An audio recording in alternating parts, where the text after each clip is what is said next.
Hi, this is Thad with Kitchen and Back Global Partners and CAB Software. We're going to welcome everybody to our new adventure channel. We're excited about this because we know there's going to be a lot of changes coming up in the industry, and just want to, make sure we're sharing as much information moving forward as we possibly can, as a lot of the dealers and manufacturers are set to go on a trip that is going to need some navigation, because it's going to be a lot different from what we've seen in the past. So with that said, we've got a special guest today that I would like to introduce. It's Rodney Seppala from Triumph Interiors.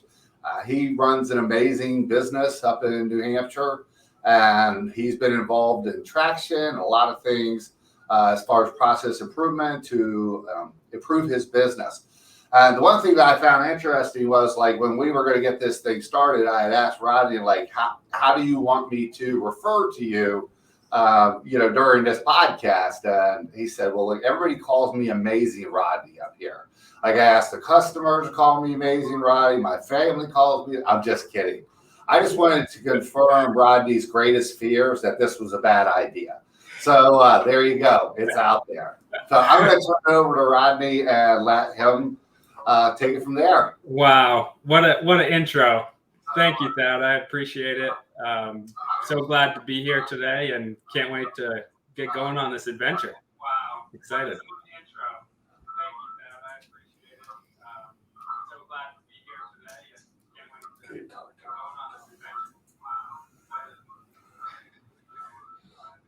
Yeah. So anyway, we're gonna get into some of the things that we're gonna be covering today.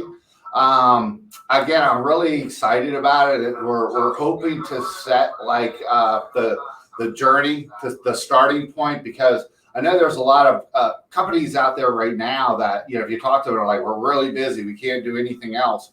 But it's also extremely important to think about the future, and like, you have to start, building that foundation.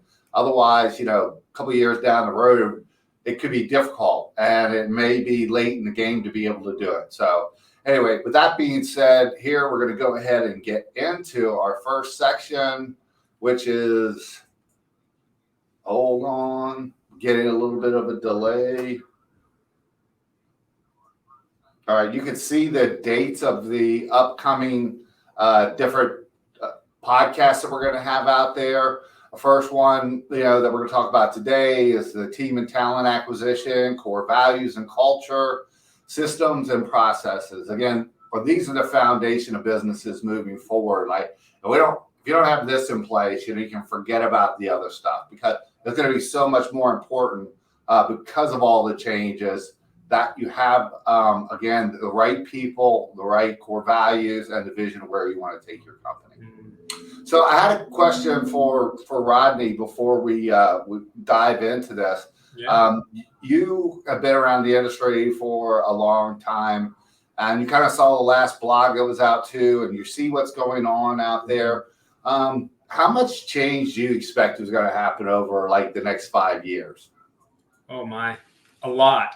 I think it's been said that we'll see change in the next 3 years in technology in our industry more than we have in the last 100. And I don't know if that's true. Maybe you could speak to that, Thad, but I mean, that's a pretty crazy statistic and kind of humbling and also very motivating at the same time. What are your thoughts on it? David, I only need to read one of them, so I can't hear what he's saying.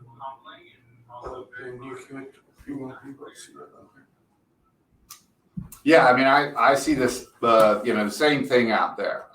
It's just, I think with where technology is going and how it's being integrated in businesses, and obviously you said like the COVID has really driven people to different behaviors in shopping, and we need to always be aware of how consumer behaviors are changing. And the truth about the matter is that they're changing faster now than they ever have. Like, we can't use a yardstick to look behind us and say that's the speed that they're going to change at, because technology is moving faster.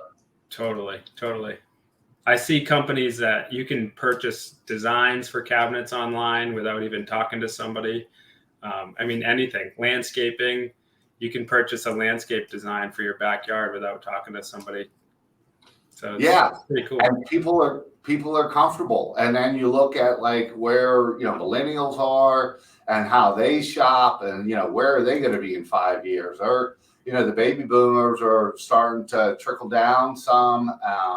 And you're seeing that new wave of folks coming through that, they really embrace the way technology can like enhance the experience of how they're going to shop out there. They don't necessarily need to go to a store. And I'm not going to say that's going to disappear by any stretch of the imagination, but the venues will be very different.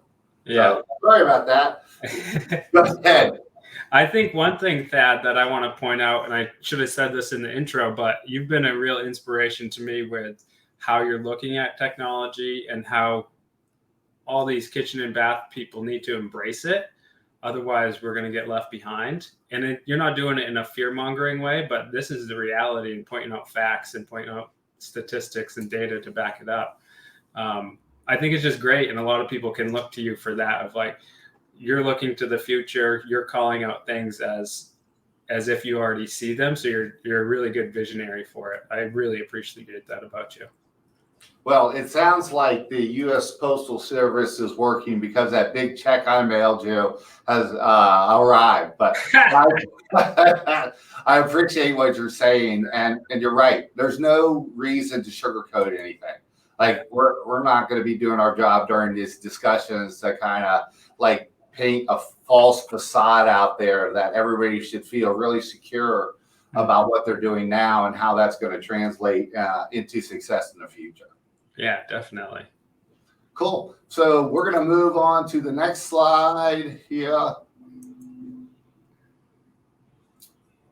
The one thing that I really wanted to talk a little bit about, and it wasn't on the list, was leadership in the future.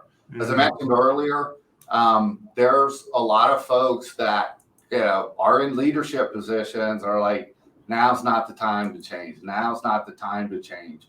And, we've been doing this for 30 years, or we've been doing it for 20 years. And I hear a lot of that out there, and I think you should be proud of those accomplishments that you have. But like I said earlier, I don't know if they're going to translate into success in the future with everything the way it's changing. So like one of the first things I put in here is like, stop talking about what you did and start working on what you must do be in the future. That's really good. I know John Maxwell has a quote, and he says, everything rises and falls on leadership. And he also has another quote that says, leadership is influence, nothing more, nothing less. So I think it's important for everybody to realize it doesn't matter what position you're in, you can be a leader. And what influence are we having? How are we moving forward in this? Yeah, and as we get into the people side of it, like I'm a big believer that everybody's a leader. I mean, the definition is the ability to influence the people around you. And you'll need everybody on your team like working in the same direction. Yeah. The other thing I had on here is why tomorrow is always the path more taken. And today is the one less. By that, I just mean like everybody saying, oh, we'll start tomorrow. Well, tomorrow never comes. And it's like the procrastinators convention. I'm sorry? It's like the procrastinators convention. Until tomorrow. It runs rampant, I'm sorry, through our industry. And and the last one is if you wait too long, that option may not be provided to you anymore. So David's giving me the look of like we need to get moving, so I always follow his lead because he does all the airbrushing on me, Rodney. So you're looking good. Yeah, well, not good, just not really hideous. The other thing that I put in here is like, and we've talked about it, you cannot count what you've done as success, and the future has a way of turning those things into an illusion. I think we probably hit that. Rodney talked about the bottom line. Without leadership changing, the rest of the organization isn't going to change. So it starts there. Otherwise, it's going to just stand there, and the rest of the world is just going to trample over it. You said I'm not a fear monger, but sometimes I like to talk like that so people understand the seriousness of it. Like if they want to be in business in 5 years and what changes they're going to have to make. Yeah, you do a good job of shaking people up. Sometimes, especially in our industry, as long as it's kind of stayed on the path that it has, you have to rattle the cage a little bit to get people's attention. And I don't do it I'm not trying to do it to create any type of brand or just like any kind of awareness about me. That's not the point of all this. The point of this is like we want to help companies. Like the people who are anxious to like understand what needs to be done and embrace that stuff, that's the people we want to work with. And I want to see them be successful in the future. So yeah, totally.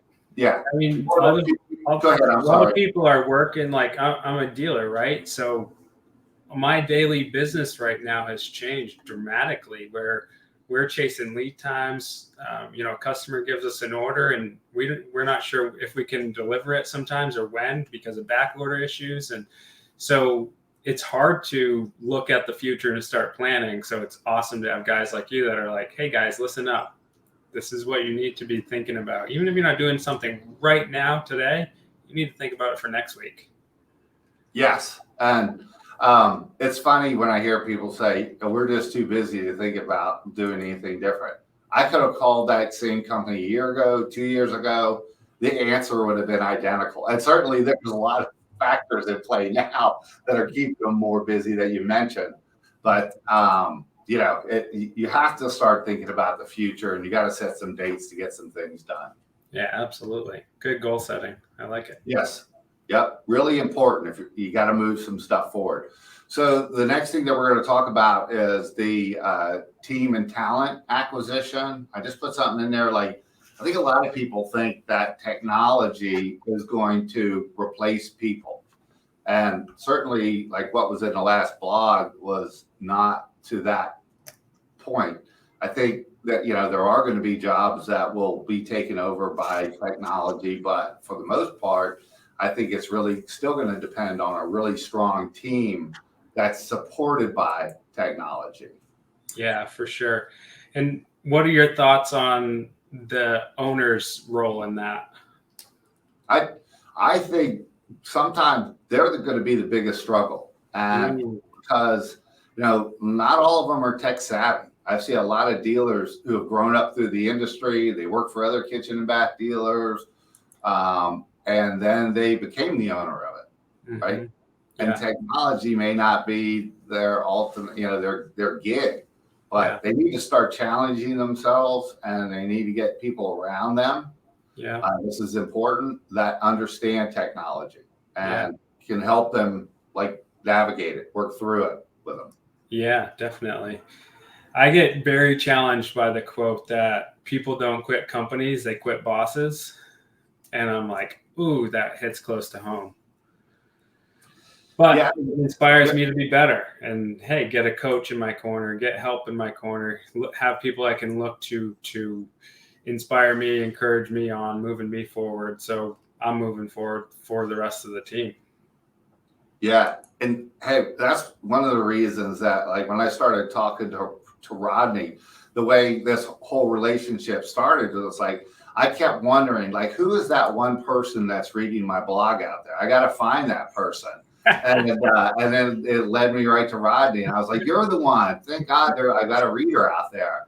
And no, we started talking. And so, a lot of our thoughts were just, almost all of it, if not everything, very aligned with the idea of leadership and how to build a team and how processes need to come into place and systems, technology. Just the new era of how kitchen and bath dealers are going to work out there. So like what he said is spot on. Like the leader and getting coached. Like a lot of the dealers who have owned these companies, maybe in the past they didn't need to get coached. Right. But now, because it's going to be a lot of new ground for them and they're going to have to change a lot themselves. Yeah. I think it's necessary. It's real difficult just to change on your own. Absolutely. I mean, who's the hardest person to coach or get change out of? It's yourself, right? Yep. So we all have to have somebody that's helping us do that to see our blind spots. Otherwise, we're not making any progress. And if the leader's not making progress or they're moving slowly, guess what? The rest of the company is going to move at that same speed or slower. They're not going to pass the leader. Yeah, totally. I'm seeing basic questions that work really well, like challenging the rest of the team. They're like, hey, what have you been reading lately? Something like that. And so it gets them thinking on that level of bettering themselves, personal development, at least giving it an effort, and get activating different areas of your brain. So you're trying hard.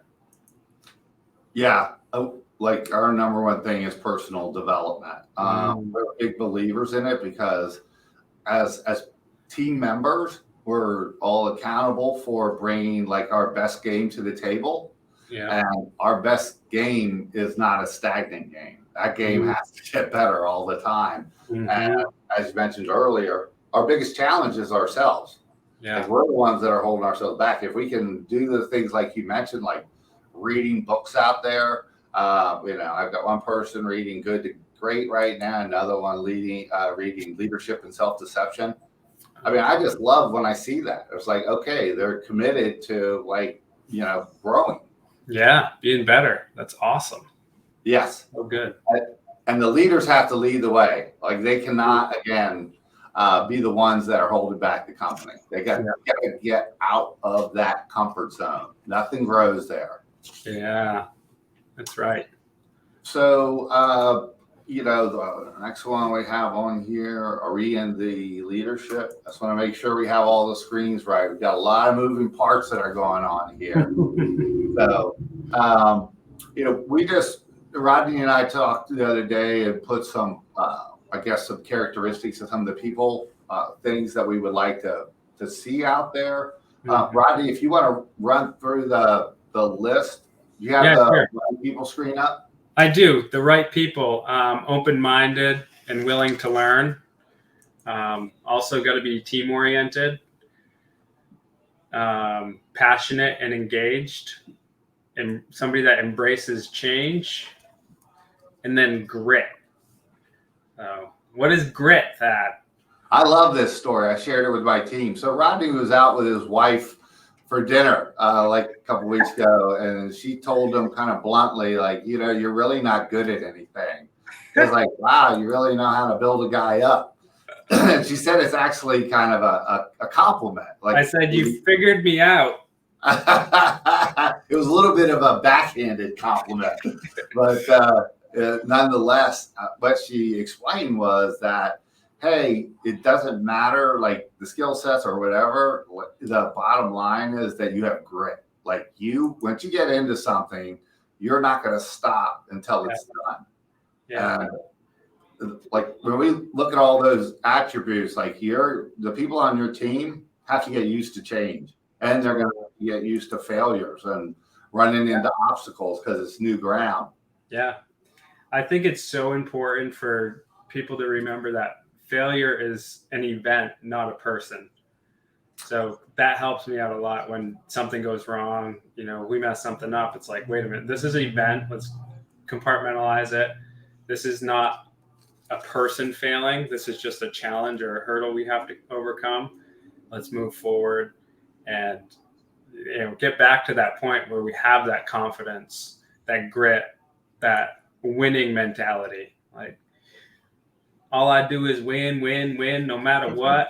Thad's favorite song. But you're right. I mean, like, if they don't want to make this change and get in there, it could be tricky in the future. And they have to have that take the hill mentality. Yeah. Take the hill. I love it. Yeah, it's just it is what it is. Business is going to get very interesting. It's going to move a lot faster than it ever has, and so people got to be passionate about being on their game moving forward. Yeah, for sure. So I know we went over like some of the other ones, and you're probably thinking that all those are important. You're like, oh, of course they're going to list those things, but they are they're absolutely the basis of the people that you need to have.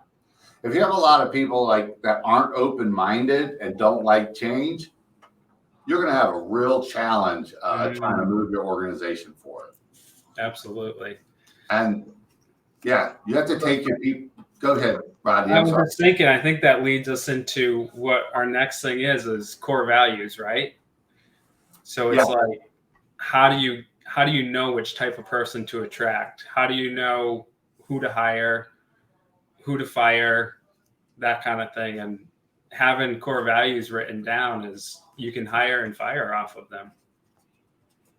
Yeah, I mean, I think it's great, like what you just said about core values. And when we're working with somebody or even our own organization, like we had them, and then we kind of like did what most people do, like they go in a drawer somewhere, we don't talk about them, and they become like a lost treasure that no one knows where the map is. Yeah. Yeah, it's like $100 to who can say all the core values, and everybody's like, right. You get 2 or 3 of them, maybe.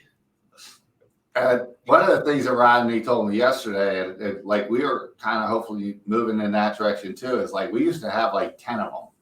It's so hard to remember 10, and everybody on your team needs to know all of them. So we're going to move ours down to like 1. Now we're going to move them down to 5.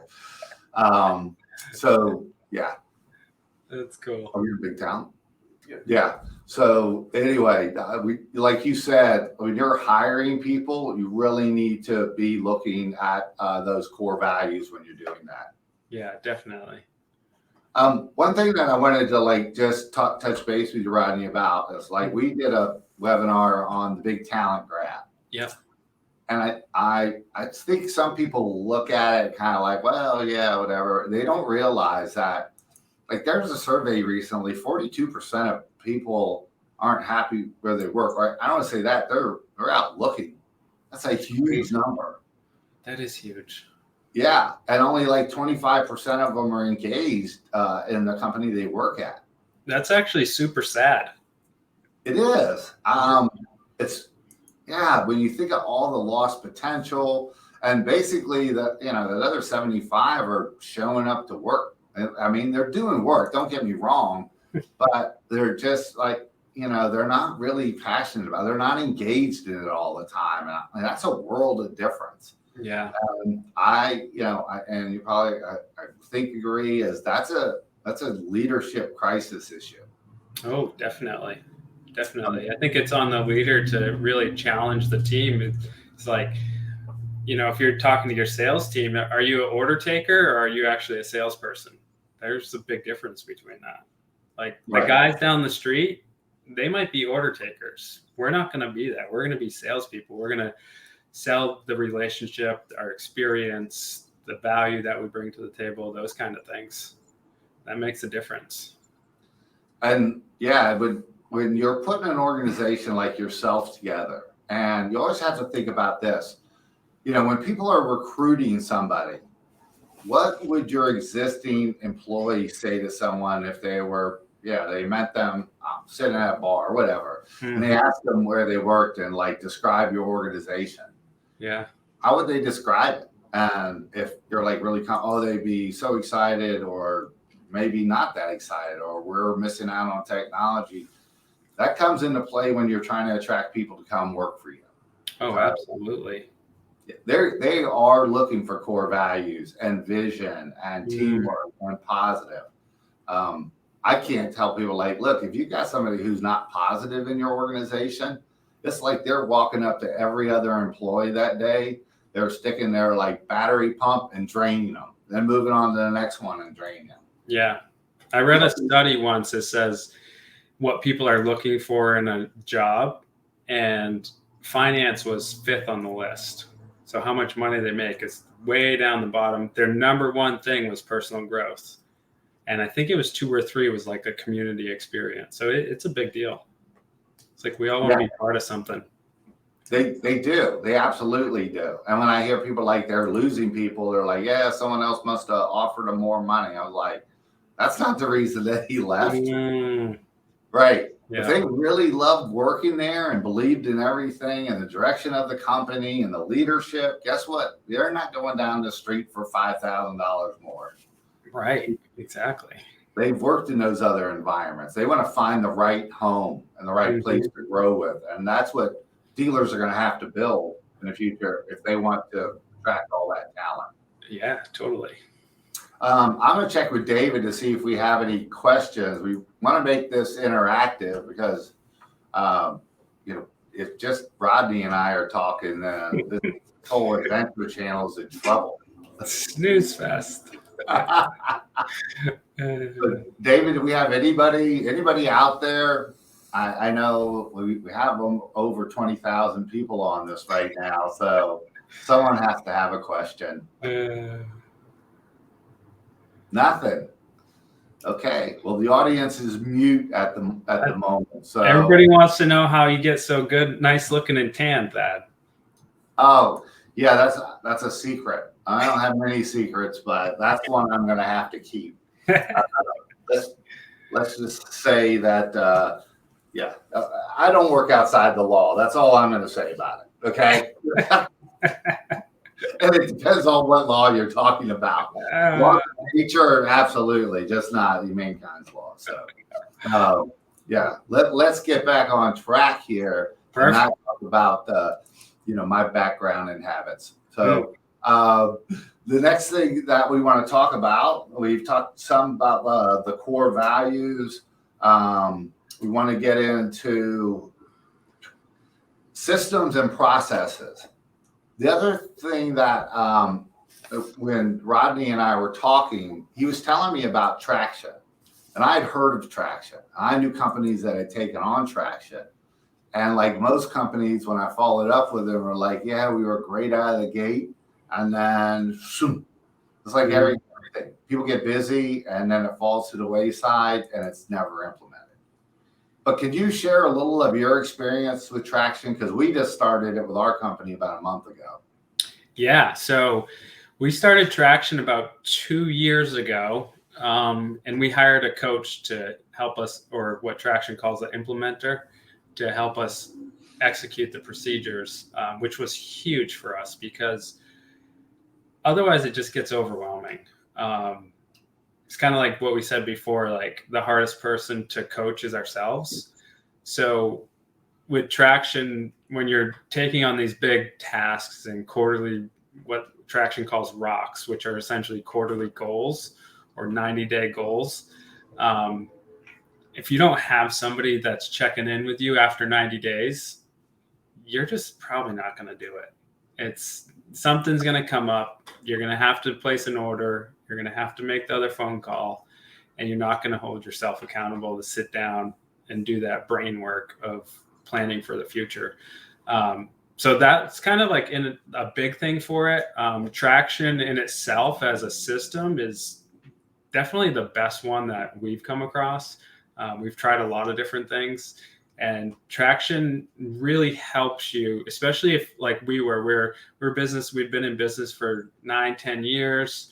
We had a pretty solid foundation, but there was some things with our core values that weren't locked down, or we had 9 or 10 of them core values. And we were that story where, what are our core values, guys? Here's $100, whoever can say it. And nobody could say it.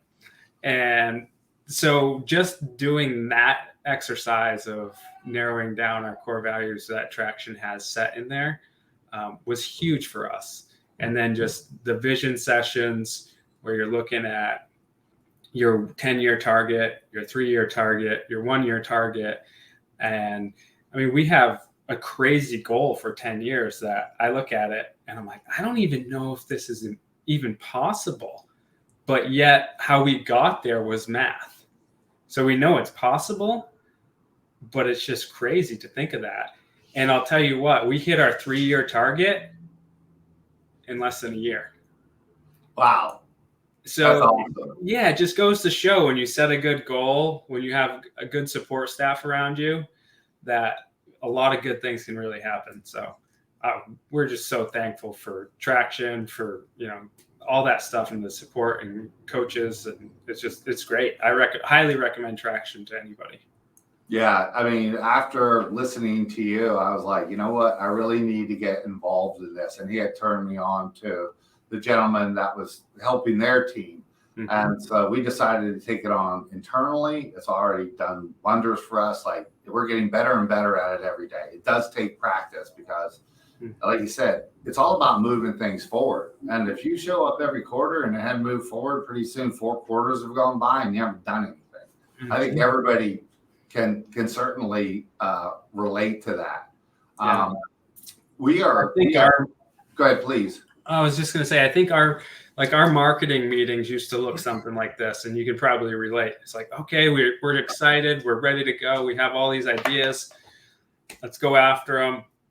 Let's meet next week. We do it. We get like a couple things done. We meet next week. Like, yeah, I got a couple new ideas. So let's work on those. Let's talk about those. Yeah, let's meet next week. And then next week comes like I actually didn't do anything new, but I got some new ideas, but I'm overwhelmed with the first set of tasks I was supposed to do 2 weeks ago. So then you just kind of get bogged down, and then your weekly meeting becomes maybe once a month, maybe once a quarter, and then you actually a year goes by and we didn't even meet for marketing anymore because we were just like, and we have this big stack of papers of all these great ideas, but we couldn't get them done. It was just like it becomes too big of a project. So that traction just really good at keeping you on task, keeping things in bite size quantities so you can get them done. It's so Right. good. Yeah, and I think that's the way. Like that story is so familiar. Like, and anybody I talk to, or organizations I've been in, or whatever, it's always like, okay, we have these really high aspirations and all these good ideas, and then 6 months later, it's like, well, what's going on with that? Like, is anything moving or not? No, but I've been Well, really busy since then. yeah, I thought you were gonna do it. Well, I thought you were gonna do it, and you got this thing going on. Yep. And that's the nice thing I like about traction is like it starts off with accountability. Mm, Like people have to be like in charge of what they're supposed to do to move things forward. yeah, But ownership. yeah, I just can't say enough about traction. One of the things that we're doing right now is we've got some groups that are getting started up in September, and what we've done is like we bring like 5 kitchen and bath dealers together, and then 2 manufacturers, and we want them all to kind of like learn from each other because I believe in companies like integrating more in the future, like that with the suppliers, the dealers, fabricators, installers. You have to have that. The Uh, collaboration's going to be huge in the future. no one's going to be able to figure it out themselves. No. No way. And Yeah. so you're sharing best practices and everybody's moving different initiatives forward every Mhm. quarter. You're going to learn from other people like, whoa, like that initiative they moved last quarter is doing wonders for them. Like you can see it in the numbers that they have. Like maybe that's one we want to take on. Well, Totally. yeah, now it's a proven entity, and the other people in the group get to obviously benefit from something like that. Yeah, and I think one of the biggest hurdles for myself with bringing on first it started with a coach and then doing a traction program was really myself and my ego. So once I realized that that was an issue, I'm like, okay, you got to put your ego aside. And it's actually a good thing to have people helping you. And then it's a good thing to have people that are more talented than you working for you. Where I can still remember the day one of our designers did a better design than me. And I was like, oh no. And I was like, wait a minute, this is what we've been working towards. This is awesome. So there's a Mark Wahlberg quote in a movie. He says, your ego is not your amigo, my friend. I like that. It's true too. Just a whole thing about how we see things, and we can't learn from others, or we're going to listen, but we probably know the right way ourselves. Like, Yeah. how can you even know that? We don't even know what's coming exactly. Right. Like, Right. you're not going to figure it out quickly by yourself. No, definitely not. The funny thing is that all those people who are leaders, like they coach their people and they coach them because they want their behaviors to change. Mm. but they never take the time to think, like, how am I changing my behaviors? If they need a coach, why don't I have a coach? Mm-hmm. Yeah. Even if it's a peer, or, if you don't have a mentor, someone to like bounce ideas off of, keep you motivated. All the things like, leadership can kind of become just like a top down, like a solo act up there. And it can't be like that anymore. Yeah. I think it's so key because, I mean, everybody needs support, everybody needs encouragement, and everybody needs accountability. And yet those are some of the hardest things to find sometimes. So when you're putting together a group like this for traction, it's just so exciting because that's where growth is going to happen. You get a group of people together that are like-minded, that are willing to grow. They're going to share ideas, but more than that, they're going to feel supported. They're going to encourage each other. They're going to hold each other accountable, and they're going to challenge each other to grow. So super cool.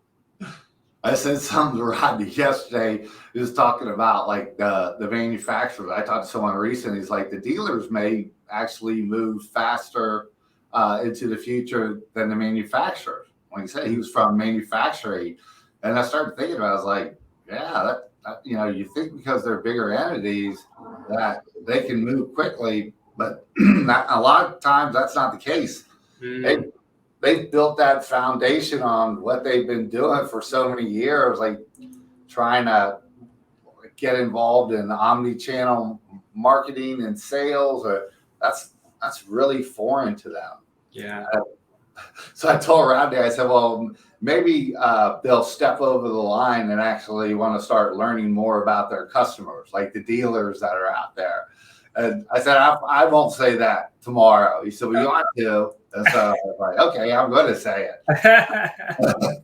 I do. I mean, I challenge the manufacturers to like, hey, get out of your comfort zone. I see the dealers all the time, but a lot of them are kind of like in a holding pattern. They're just trying to keep up with all the back orders and stuff that they have. Yeah. Right? A supply channel issue. Yeah, no, you're totally right.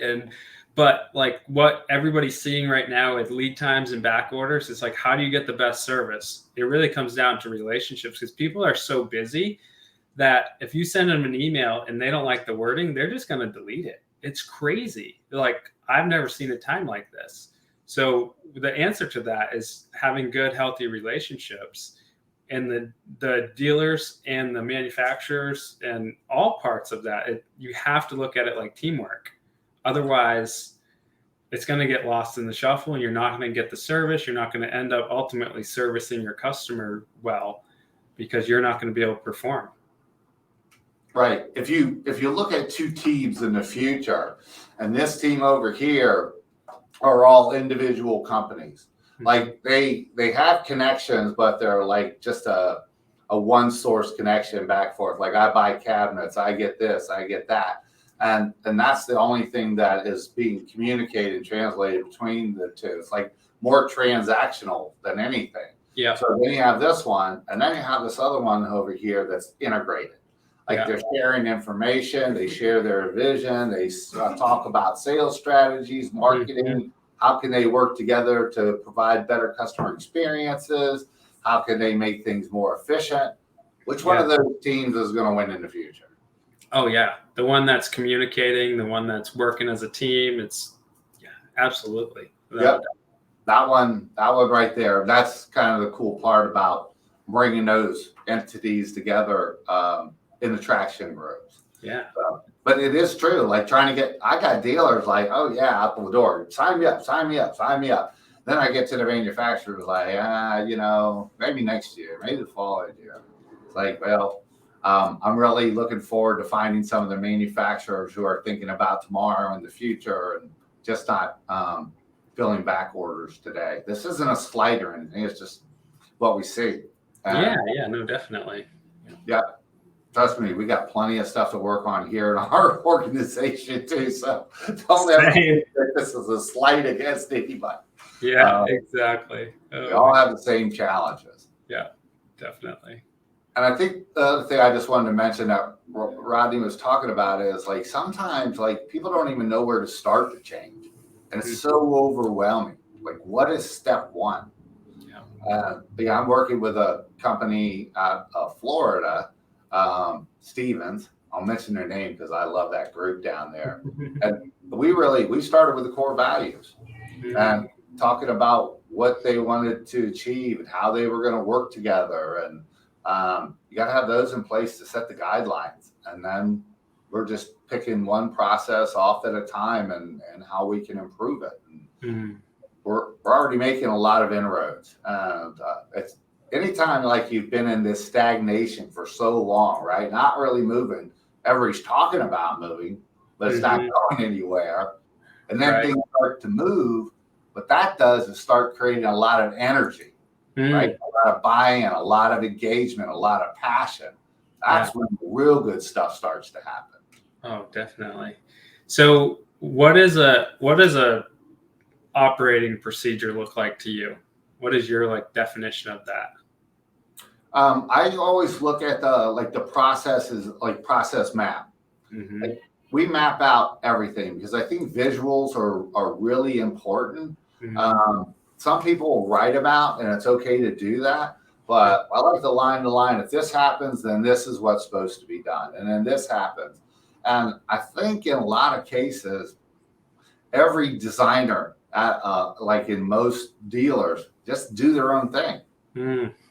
Whatever their process is different from the person that's sitting 10 feet away, which is different from the one that's sitting 15 feet away. But I do it this way because I'm unique, or I'm a designer. I want to have my twist on it. And I don't tell the warehouse what I'm doing because I'm special. And it's like, wait a minute, like that. We all have creativity, and that's great to embrace that. But sometimes we're just creating more work for ourselves if we're doing that. Yeah, and if you have multiple processes, where do you start when you're trying to improve them? Like you just try to improve like the 5 different processes for one thing. No, you just have to come together and say, okay, let's talk about it and agree as a group what that process is going to look like, and that we're all going to follow it. Well, except for you, of course. Well, yeah, none of this applies to me, Rodney. I mean, I should have said that right from the beginning. The owner's usually the hardest to get on board with a change. I know. Like everybody else has to change except them, because I'm the owner. Like, well, I don't know if they're going to get a lot of buy-in if you're not changing. Really? No, I just tell them to do it, then they'll do it. Like, yeah, good luck with that strategy. How's it working so far? And then the other part is like onboarding people. How do you onboard somebody when you have like multiple processes? Like you can't set up training, and the training needs to be, set in alignment to what you said. What are the operating procedures here? What are our core values here? Yes, exactly. Wow. All those things need to be part of it, so they're fully rounded stepping into this thing. Yeah. And you know what? When we were talking earlier about like attracting talent and getting the best people, like I challenge people, like when you come in to interview people, like, are one of the things that you send them ahead of time are your core values. Like, this is what we're all about. Like, if you're interested in this, come in because this is what we live by. And you have to start there. Or, hey, look, I want to show you the training program. Obviously, we change a little bit based on your experience, but everybody goes through this. And this is the way the organization, a lot of people think, oh, yeah, you know what? I just want to be able to do my own thing all the time. When the truth of the matter is, when they get in an organization that has the processes in place and like it's supporting them, and the company can support like a process that runs one way, not one that runs several different ways that are out there. Yeah. The situation just gets better for them. Oh, absolutely. That's what they want. Everybody wants to be a part of something bigger than themselves. So that's it. Yeah. A lot of them will say, I don't want the structure. That's not me. But really, that means they're going to live in chaos. Yeah. It means they probably never experienced it. That's or they true. Experienced an unhealthy structure. Right. Yeah. Something that really was built, but it wasn't built well. Yeah. Exactly. And, that's a good point. Like, I think there's a lot of people. We hired someone recently, worked at a company for 12 years. And she like just did what she was told. They never asked her about how things should be done, what she thought about certain things, what customers thought about it. I was like, that's the stupidest thing I've ever heard. Like, I'm sorry, that's just me. Like, why would you change operating procedures without like getting the people who actually do it every day involved? Yeah. Wow. I don't know if we have any questions that have come in yet, David. Are there pretty, curiosity is a really good characteristic of good leaders. So maybe you have some questions. Maybe you're also thinking like I do, but I don't have any confidence that these two nitwits would be able to answer it. That could be the case too. And you probably would be spot on with that. That could be interesting, though. Yeah. Hey, look, I didn't say we were going to come up with the right answer. We're going to come up with like interesting, entertaining ones. Yeah. Okay. David just told me to remind people that if you type questions in the comments, they'll pop up here, and then we can attempt to answer them for you. We really do want to get this to be more engaged. And I know it's the first one, but we like to hear from people out there, what their thoughts are, what they're seeing. That was the other part of like the group, like that's winning out there. Like all of them are exposed to different things in the market, right? And then they come together and share that information. And in the future, with the speed of how quickly things are going to move, that is super important. You have to have that. These will only have like what they're picking up. We got some questions? Yeah. Hey, Jason. He can't. Oh, he can't hear me. He can't talk. Okay, what's the question? If remodeling company has to focus on only one thing, looking into the future, what should that be? So the question was, if you didn't hear it, if a remodeling company needs to focus on one thing in the future, what would that one thing be? I'm going to flip this one over to. Okay. I think it would be customer experience, because that's ultimately what matters. Everybody's going to make mistakes here and there, but it's how we handle them. So it's like, what is your guarantee would be one of my questions is, do you guarantee that if something comes out and it gets damaged, are you going to make it right? Are you going to fix it? The remodeler, somebody remodeling their home, that's like really near and dear to them. It's an intimate space. So they want to know that they can trust you. So that end experience, I think, is the key element. Yeah. I guess one of the things that I would have out there is that they need to start having metrics in place. Because there's so many companies that I talk to, and like one of the first things, like, what are your key performance indicators? And sometimes I get the question, what are key performance indicators? Yeah. Like, because I don't think a company can improve their processes, which is going to impact the customer experience, like in a big way, unless they have the metrics that are out there, and they need to find what things are falling through the cracks and measure it, and then find processes to fix it. And if they don't, when we were talking about processes earlier, like I'm a big believer in process improvement methodologies. I don't think you can fix processes very well or very quickly without them. And I've been involved in like Six Sigma for a long time. And I've been in Kaizen events and a whole litany of different types of process improvement methodologies. And like some of them are good for manufacturing or different areas, but I found traction really attractive because it's simplicity of what you need to do and moving things forward. So yeah, what would you say is one metric that somebody should look for if they don't have any? Like, what's one or two that they really need to know? I would say the first one would be margin erosion. Mm. Like, I think that's a true reflection of like how well they run their business. Yeah. Because erosion is capturing every time some cost that was incurred wasn't accounted for in the beginning. Yeah. And Yeah. I've seen companies literally, 4, 5, sometimes more points of margin erosion. Wow. Yeah, they just throw money at the problem to fix it, and then they move on.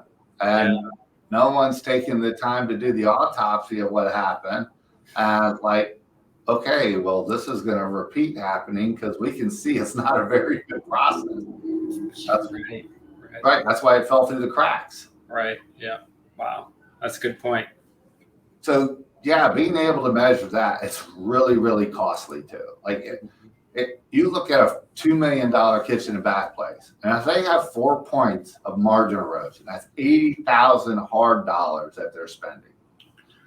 That is the tip of the iceberg. That is not the only cost. You have what's called a lot of soft costs, and I guarantee you it's double whatever that number is. So that's another 160. You're usually looking at a $2 million company and have wasted time, effort, costs to the tune of $240,000. Couple Maseratis. Other questions? Oh, we got it. Yeah. Well, yeah, I'm not familiar with those, but I'll defer to you on those questions. So there's a question up there. Can you read it? I don't have my glasses on. What is the first step to changing the culture in a company? How do I start the process? I think the first step is like bringing the group together and start talking about the core values, and then get everybody to finally agree on what those are. And then, like I said, that doesn't go back in a drawer. Yeah. It has to be posted. It has to be talked about. And most importantly, it has to start being lived. And I say, actually, the most important thing is when there are people who are working at that organization that aren't aligned with those core values, you have to address it. You have to talk to them about it. And if they're not on board, you got to cut them. Yeah. Yeah. So you got to recognize that there is a change that wants to be made first. It's kind of like you got to raise your hand. Okay, I admit that we're not where we want to be in this situation, so we're going to make a step to move forward. And you never want to come out as like I think people in most companies, like when you're having a meeting, you're like, oh no, another meeting. We're going to talk a lot about some things, but then nothing's going to happen. And it's experience that's telling them that. Like they've been to a lot of meetings that are like that. Death by meeting. Right, death by meeting. I just tell them, like, okay, that's the way it used to be. Like that sign up there is one of my favorite. It says, "Don't look back," because that's not the way you're going. It's forward. And you, as the leader, you got to say, hey, that's on me. Maybe we haven't moved all this stuff. Maybe I just wasn't good at that. But I need to get better. Yeah. I think it's so cool that there's people like you out there, though. They're saying, hey, I see a problem in our area of business. We want to make changes. We're going to help facilitate that. So how do people get going with you guys and with Traction and being part of your group? I think they just need to reach out. Maybe you can send me an email, whatever, call. I don't care. Our goal is, and this isn't like any pitch or anything. It is what it is. That we want companies that are going to move forward, and that they're willing to open their minds to changes. And we love working with people like that. That's why we have CAB. That's why we have the software that's continuing to get developed so we can start organizing people. But it doesn't end there. It's all the education and all the other things that we're trying to put together for people and have continued doing to help them start moving in that direction. Everybody needs that help and learn from each other, on the journey. Right. So what is CAB? So for people that don't understand what that is. So CABS is Kitchen and Bath Systems, and we started on it about 4 years ago. One of the things I noticed was there was like no software in the industry, so to speak, of like what that was fully integrated. And I came from a rather large company, and we had systems there. The only thing is, it was built on an AS400, and I think it's still built on an AS400. And you have people coming in and looking at green screens, and they're like, "Whoa, what's this?" So we really wanted to build something that's cloud-based, that had CRM, or we are trying to build EDI with every manufacturer out there. So all the ordering can be done electronically. We want those manufacturers to speak back to the dealer too, so that all the information is not posted in their portal or their website. So it does that, and then obviously, we have the job management and reporting. When you talk about metrics, I just can't really impress upon like people out there how important it is to have measurements within your organization that are kind of giving you a gauge of how things are going. Otherwise, it's guesswork. Yeah. We have mobile apps and stuff. So anyway, it's to help run the whole thing. That's awesome. Definitely a huge need in the industry. Yep. So do we have other questions that are coming in? I think we're good. We're good right now. Is there anything else, Rodney, that you'd like to hit on before we close down today? Maybe just, for anybody that's listening, think about some of these things and then just try to narrow it down to like 1 or 2 goals or action steps of saying like, I'm thinking about this today, but am I just going to listen to it, forget about it? Or am I going to actually challenge myself to do something about it? So like an implementation thing, like what's one thing I'm going to do differently as a result of just thinking about this, and where do I want to go in the future? How do I want to lead? What does this look like? And what's one action item that I can take to get to where I want to go? I think it's perfect.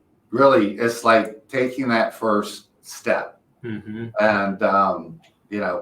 even people who are like sunsetting and like, okay, well, I'm going to sell my business in 3 years. Yeah. It's like really important that you're starting to work on stuff now and taking that first step, because the value of your company in 3 years is going to be very much based on what you start doing today. If it's the exact same 3 years from now, don't expect like a high return when someone's writing a check to take that business. And acquisition activity in our industry is hot right now. And it's going to continue to stay hot. And people who build the right companies that like have an exit plan for that can do well. Yeah. The better systems, the better people, the more value your company is going to have.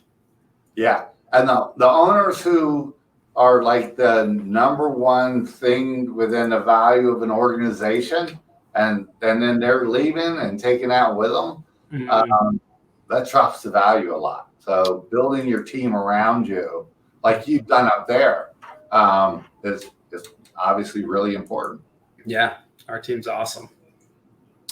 Do you have any other words of wisdom before we head out, Rodney?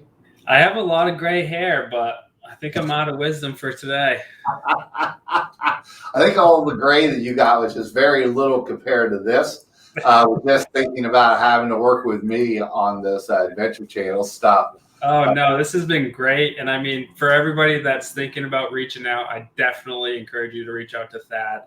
That's how our relationship started. I started following his blog. I was like, who is this guy? And I think I got up the courage to respond once, and then he responded back. History. Yep, exactly. Yep. It's a starting of a brotherhood. That's it.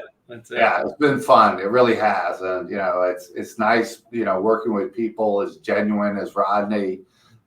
It's certainly not about him. I was kidding earlier when I said the amazing Rodney, because he's very humble.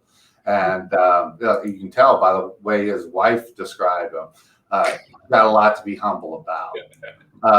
But no, those are the type of people I think are, just getting up every day and coming into work like it's a joy to talk to and work with. And hopefully if you get a chance and you want to reach out, having a lot of people are like-minded around is a lot of fun. You're not on your own. Let's just say that. Yeah, definitely. And I think for me, it's like this time at first was like, oh, this is crazy. But now I'm embracing the change. And then this is like the most exciting time to be alive. Like there's challenges everywhere, but that means we can be problem solvers and not just order takers. So this is awesome. This is so much fun.